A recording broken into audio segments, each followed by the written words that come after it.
श्री स्वामी समर्थ. मी प्रांजली. अगदी काही दिवसांवर आता नवरात्री आहे, शारदीय नवरात्री घटस्थापना आपल्या घरामध्ये होणार आहे.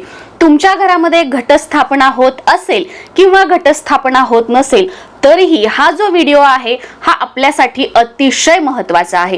का आहे बघा, आपण खूप सारे उपाय करतो. आम्ही कुलदेवीची सेवा करतो, पितरांचं पितृपक्षामध्ये करतो, उपवास करतो, स्वामींची सेवा करतो किंवा तुम्ही इतर ज्याही देवी देवतांना मानता त्यांची आम्ही सेवा करतो. पण आयुष्यामध्ये सक्सेस नाहीये. कष्ट करतोय, मेहनत करतोय, पण नशिबाची साथ मिळत नाहीये. आणि आयुष्यामध्ये सर्वात महत्त्वाची गोष्ट आहे ती म्हणजे नशिबाची साथ मिळणं. बघा, फक्त कष्ट करतोय आणि आपल्या त्या कष्टाला भाग्याची साथच मिळत नसेल तर त्या कष्टाला काहीही अर्थ नाही. जेव्हा आपल्या कष्टाला भाग्याची जोड असते तेव्हा आपण म्हणतो की कष्टाचं चीज झालं आहे. मी जे कष्ट केले त्याचं फळ मला मिळालं आहे. आणि आपल्या त्या कष्टाचं फळ मिळण्यासाठीच आपल्या घरामध्ये अशा काही गोष्टी आहेत की ज्यामुळे आपलं जे दरिद्रता आहे, आपलं जे आपण म्हणतो की फुटकळ नशीब जे म्हणतो ते आपला पिछा सोडत नाहीये, आपला भाग्य उदय होत नाहीये. तर त्यासाठीच आपल्याला या नवरात्रीमध्ये बघा, कुलदेवीची ज्या सर्व काही सेवा आहेत, तुम्हाला ज्या शक्य आहेत, ज्या तुम्हाला वाटतं की नाही ही माझ्या मनापर्यंत पोहोचली आहे, ही सेवा मला करायची आहे, ती सेवा करा. ही करू का, ती करू का, ते करू का, हे करू का, असं नाही.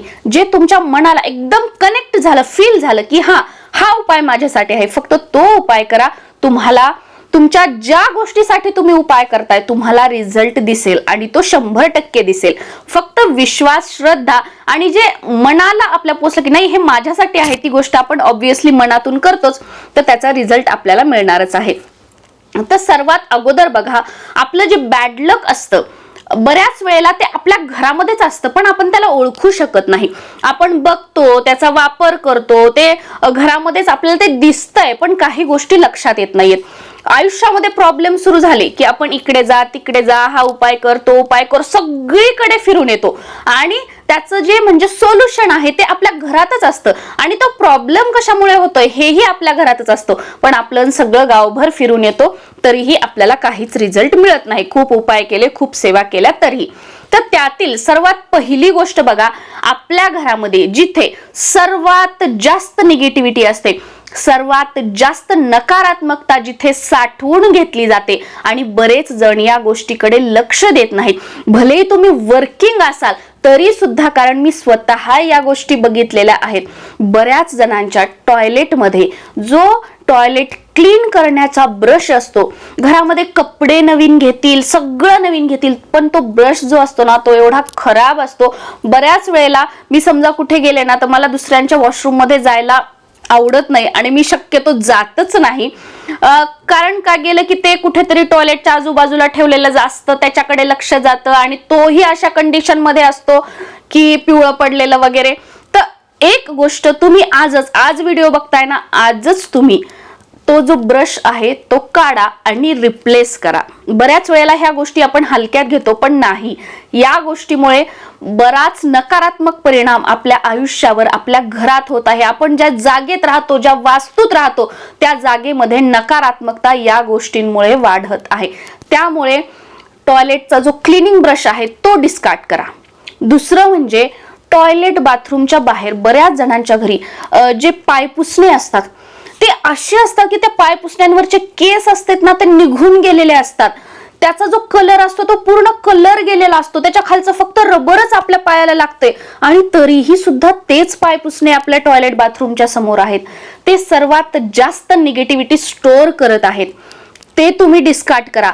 नवीन टॉयलेट बाथरूमच्या बाहेर, आपल्या मुख्य प्रवेशद्वाराच्या बाहेर जिथे कुठे तुम्ही पाय पुसणे ठेवता ते आपल्याला चेंज करायचे आहेत. कारण या गोष्टींकडे आपण दुर्लक्ष करतो आणि ते होतं, कळत न कळत ते होतं. तिसरी गोष्ट म्हणजे आपल्या मुलांचे खेळणे असतील, सायकल असेल किंवा मोठ्या मोठ्या गाड्या, आता जसं की माझ्या पण मुलीचं आहे, पण मी प्रत्येक 2-3 महिन्याला ना एक पोतं खेळण्या ज्या आपली सोसायटी क्लीन करण्यासाठी मावशी येतात त्यांना देत असते की बाहेर ठेवत असते, त्या घेऊन जात असतात.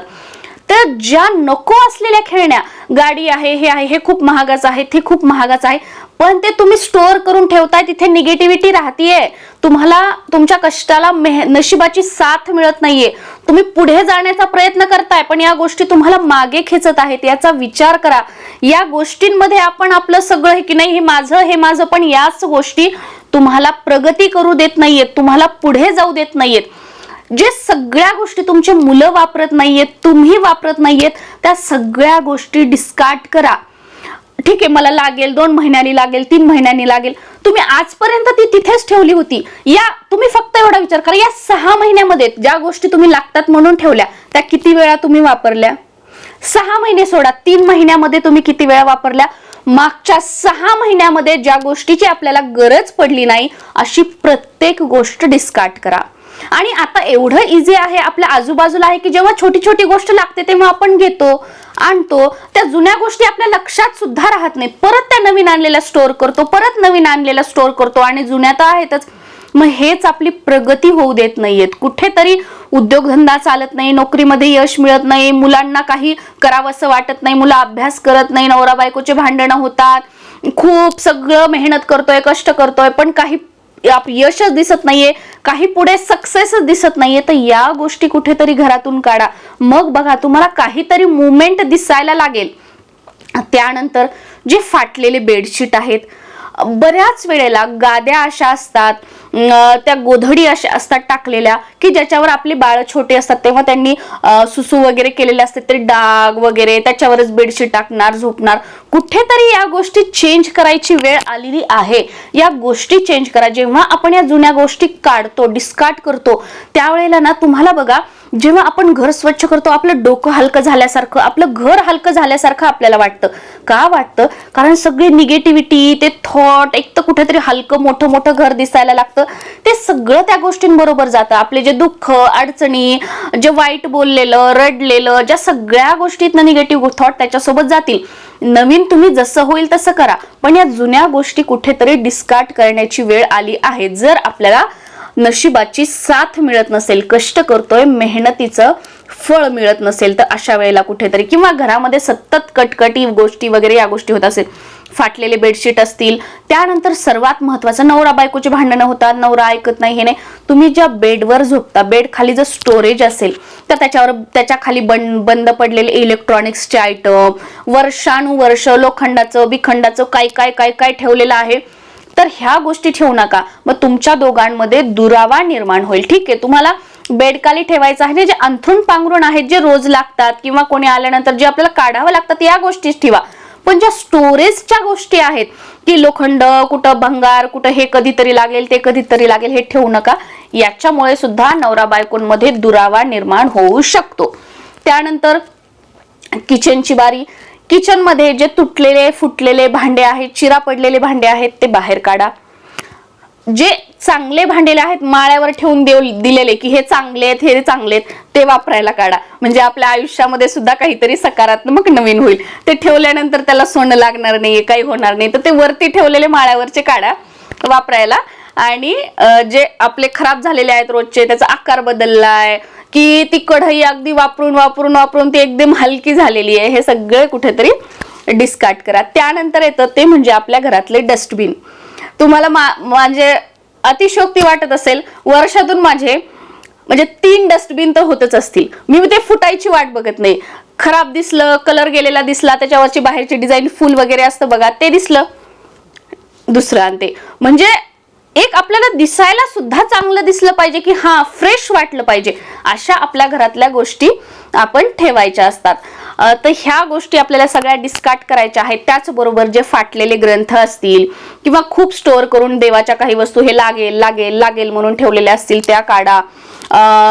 ज्या भंगलेल्या वगैरे मूर्ती असतील, फोटो असतील, जे पूर्ण म्हणजे शॅडो गेलेली आहे, काही ओळखू सुद्धा येत नाही, डोळा कोणता देवाचा, तोंड कोणतं, तर असे फोटो जे आहेत ते पण तुम्ही हे करू शकता.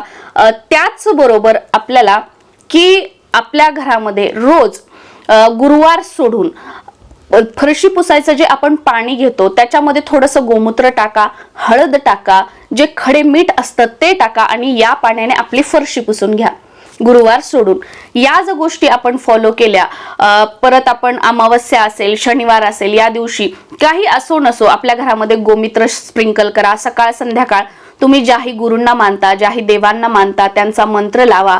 जे काही आपण मंत्र स्तोत्र बोलतो ते मोठ्याने बोला. आपल्या घरामध्ये आपल्या सोबत वास्तुदेवता राहत असतात.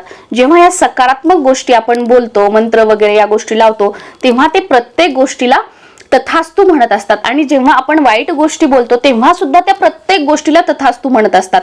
मग आपल्या हातात आहे की आपल्या घरातलं वातावरण आपल्याला कसं ठेवायचं आहे, आपल्याला कोणत्या गोष्टीला वास्तुदेवतेकडून तथास्तु म्हणून घ्यायचं आहे, या गोष्टीचा विचार करा आणि आपल्या घरामध्ये तसं वातावरण ठेवा.